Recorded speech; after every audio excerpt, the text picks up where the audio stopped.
Laymen's evangelical fellowship స్థాపకులు దానియేలు గారు 56వ సంవత్సరం ఆగస్టు 8వ తేదీన చేసిన ప్రసంగము. ఆమోసు గ్రంథము 9వ అధ్యాయం 2వ వచనము. వారు పాతాళములో చొచ్చిపోయినను అచ్చటి నుండి నా హస్తము వారిని బయటికి లాగును. ఆకాశమునకెక్కిపోయినను అచ్చటి నుండి వారిని దింపి తెచ్చెదను. దేవుడిక్కడ ఇశ్రాయేలీలతో మాట్లాడుతూ ఉన్నాడు. వారిలో కొంతమంది దేవుని నుండి తప్పించుకొనగలమని తలస్తూ ఉన్నారు.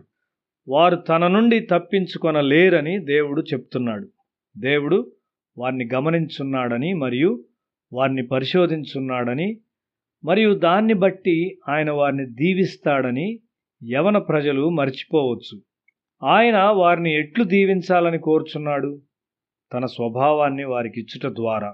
అయితే ప్రజలు ఆయనతో సజీవమైన స్పర్శలోనికి వచ్చుటకు భయపడుతూ ఉంటారు.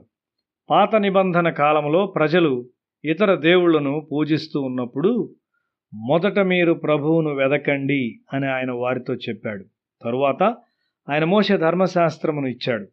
వారికి ధర్మశాస్త్రము ఇవ్వబడిన తరువాత మీరు మొదట దేవుని రాజ్యమును మరియు ఆయన నీతిని వెదకండి అని ఆయన వారికి బోధించాడు. ఆయన రెండింటినీ ఒకే సమయంలో బోధించలేకపోయాడు. విద్యార్థులకు నీవు బీజగణితం చెప్పకుండా గణాంకాలని బోధించలేవు. గణాంకాలని అర్థం చేసుకోవడానికి బీజగణితాన్ని నీవు ఎరిగి ఉండాలి. ఒక ధర్మశాస్త్రం లేని ప్రజలకు ధర్మశాస్త్రం ఇవ్వబడినప్పుడు వారు ఒక నైతిక ప్రజలుగా తయారయ్యారు. ఇంకా వారి సహోదరుల నుండి నీ వంటి ప్రవక్తను వారి కొరకు పుట్టించెదను, అతని నోట నా మాటలు నుంచుదును, నేను అతనికి ఆజ్ఞాపించినది యావత్తు అతడు వారితో చెప్పును అని ద్వితీయోపదేశకాండము 18వ అధ్యాయం 18వ వచనములో దేవుడు చెప్పాడు. వారు యేసు ద్వారా ఒక ఆత్మీయ చట్టాన్ని పొందబోతా ఉన్నారు. క్రీస్తు వచ్చినప్పుడు ఆయన వారికి నిజమైన జీవాన్ని అనగా తన జీవాన్ని తెచ్చాడు. ఆయనలో వాగ్దానం ఉన్నది. యెహెజ్కేలు గ్రంథం 36వ అధ్యాయం 26వ వచనము, నూతన హృదయం మీకు ఇచ్చెదను, నూతన స్వభావం మీకు కలుగజేసేదను, రాతి గుండె మీలో నుండి తీసివేసి మాంసపు గుండెను మీకు ఇచ్చెదను. మోషే మండుచున్న పొదలో దేవుని చూచాడు. శిలువ మీద రక్తము కారుచున్న ఆయన కుమారునిలో మనం ఇప్పుడు దేవుని చూస్తూ ఉన్నాము. అవి దేవుని యొక్క రెండు చాలా వ్యత్యాసమైన భాగాలుగా ఉన్నాయి. శిలువ దేవుని యొక్క ఒక నూతన భాగమై ఉన్నది. దానిలో ప్రజలు దేవుని ప్రేమను చూచెదరు. యేసు తప్ప మరెవరు దేవుని ప్రేమను బయలుపరచలేదు.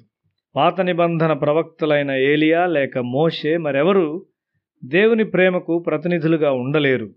క్రీస్తులో కృప మరియు సత్యము కలుసుకొన్నాయి. 85వ కీర్తన 10వ వచనము, దావీదు దేవుని చేత దీవించబడినాడు. అతడు ఒక రాజకిరీటాన్ని సంపాదించుకున్నాడు. అయితే యేసు ఒక ముండ్ల కిరీటము మరియు శ్రమలతో మనకు కనిపిస్తూ ఉన్నాడు. అయినప్పటికీ ఆయన రాజుల రాజుగా ఉన్నాడు. దురదృష్టవశాత్తు క్రైస్తవులు భక్తిలో కొంత దూరం మాత్రమే వెళ్తున్నారు.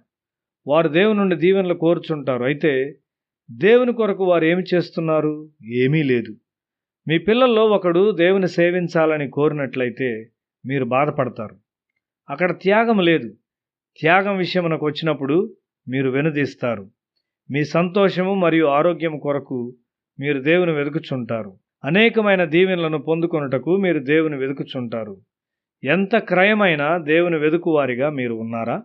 ప్రభుత్వం మీకు వ్యతిరేకంగా వెళ్తున్నట్లయితే మీరింకా దేవుని వెతుకుచూ ఉంటారా? సర్వశక్తిమంతుడైన దేవుడు మీ కొరకు గొప్ప కార్యాలు చేయుట చూచుటకు ఇష్టపడుచున్నారా? అయితే రక్తము కార్చున్న రక్షకుని మీరు కోరుకొనరు. నీ నిమిత్తము నీవు గొప్ప వాటిని వెతుకుచున్నావా? వెదకవద్దు అని దేవుడు ఇర్మియా గ్రంథము 45వ అధ్యాయం 5వ వచనములో చెప్పుచున్నాడు. ఒక బహుమానము కొరకు దేవుని వెదకవద్దు. నీ పొరుగువాని కొరకు నీవు ముండ్ల కిరీటాన్ని సహించుటకు ఇష్టపడుచున్నట్లయితే అది ఒక సక్రమమైన విషయము. క్రీస్తు కొరకు నీవు అవమానము నొందుటకు సిద్ధపడినట్లయితే అది ఒక మంచి విషయము. క్రీస్తు యొక్క అంతిమ బోధ ఒక రాజకిరీటము కాదు గాని ఒక ముండ్ల కిరీటము. క్రీస్తు కొరకు ఏదైనా చేయుటకు నీవు నిజంగా నిశ్చయించుకున్నావా? ఆయన కొరకు క్రీస్తును వెదకు. ఆయనే శ్రేష్టమైన బహుమానము. నీవు మొదట దేవుని వెతికినప్పుడు నీకు అవసరమైనవన్నీ నీ వెంట వస్తాయి.